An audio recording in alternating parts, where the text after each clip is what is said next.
Rồi giờ mình ốp mình nướng nha.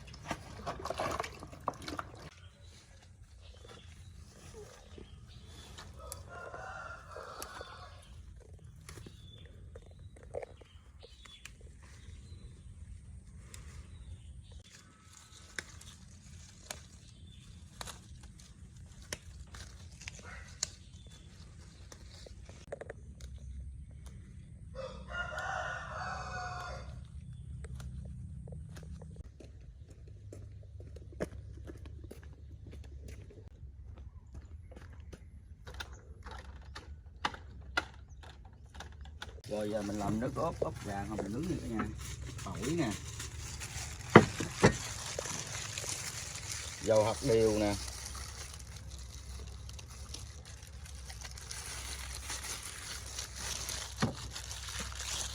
sơ tế nè. Mình ăn cay mình để nhiều mà ăn ít cay thì để ít nha, ít thôi tùy theo người. Nước tương nè,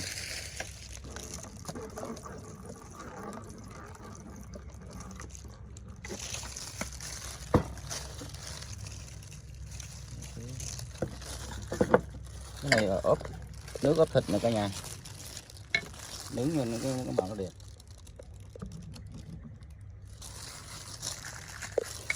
Mình trộn đều lên nha, trộn đều lên nha cả nhà, trộn đều lên rồi cho nó đều hết trơn. Mình tha lên gà cho nó thơm, tha lên cho nó thấm hồi mình nướng thơm lắm, cái màu đẹp nữa.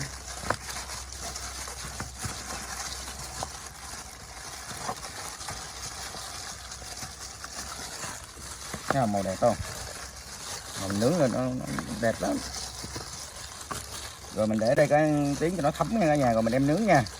Rồi giờ mình đi đốn tre mình cặp nó mình nướng. Rồi thấm rồi giờ mình nấu cơm trước nha cả nhà. Bắt là cơm lên trước.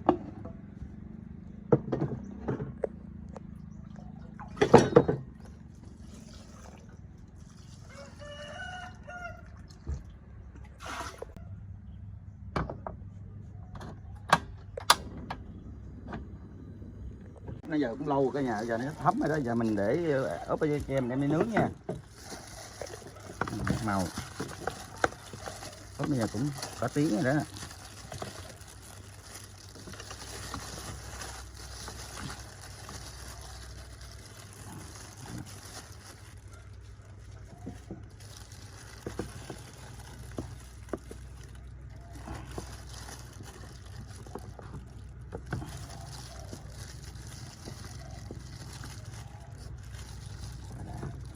Nướng rồi cả nhà, đây này cả nhà.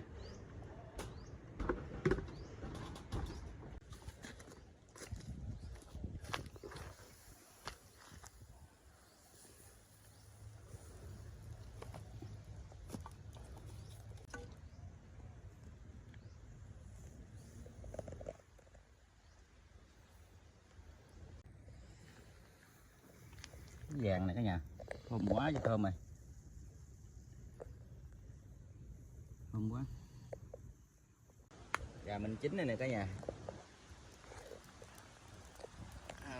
thơm quá trời thơm này. Giờ anh đem vô nha, mình tháo mình để gà dễ cho nó nguội rồi mình làm nước mắm hồi mình ăn nha cả nhà. Nóng quá, thơm quá. Ủa, thơm.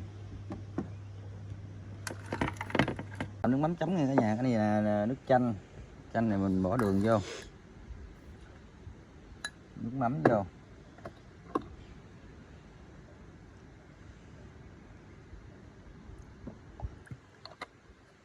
rồi mình quậy đều lên.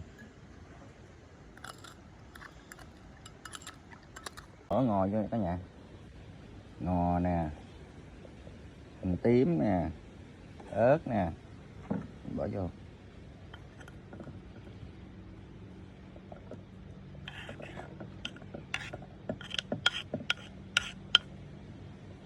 Rồi mình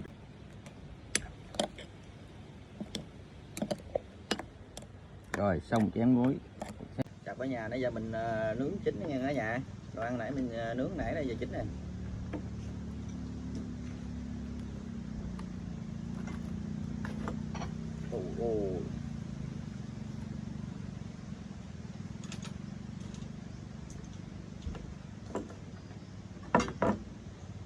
Rồi mình mời cả nhà nha.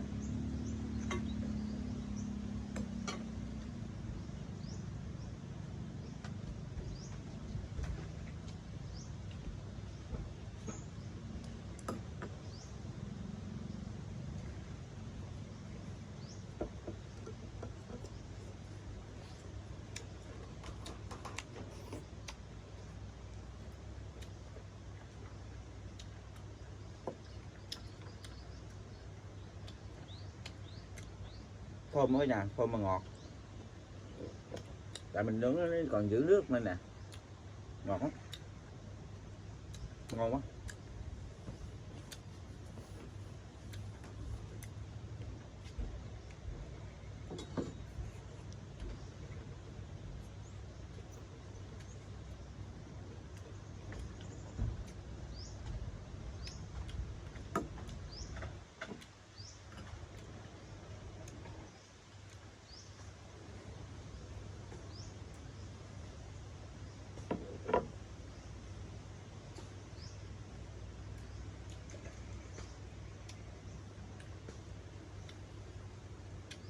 Xả rồi nha, xả ăn sống cũng thơm lắm nha.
Ngọt quá, ngọt gai.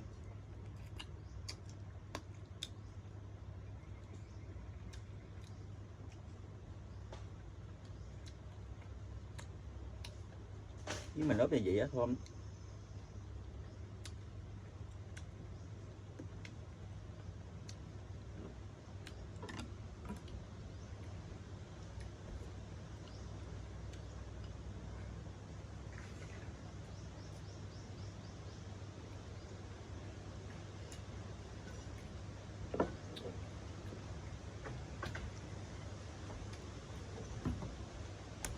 Leo.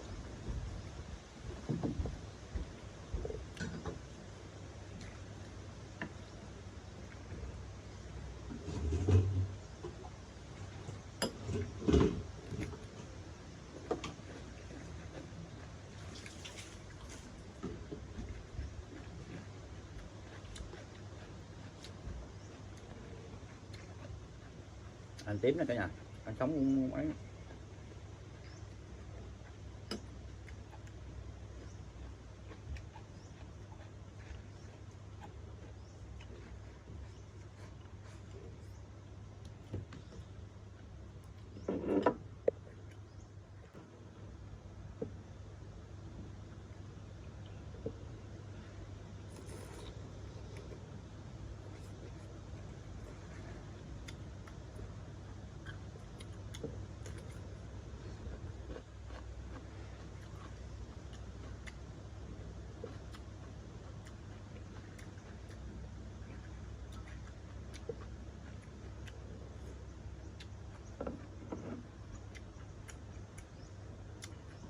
Ghê quá ngon.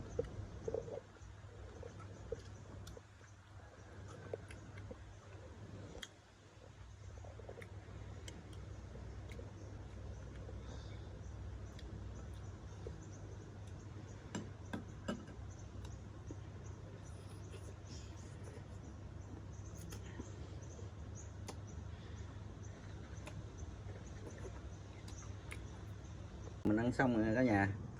Chào cả nhà nha, hẹn cả nhà cái clip sau nha. Chào.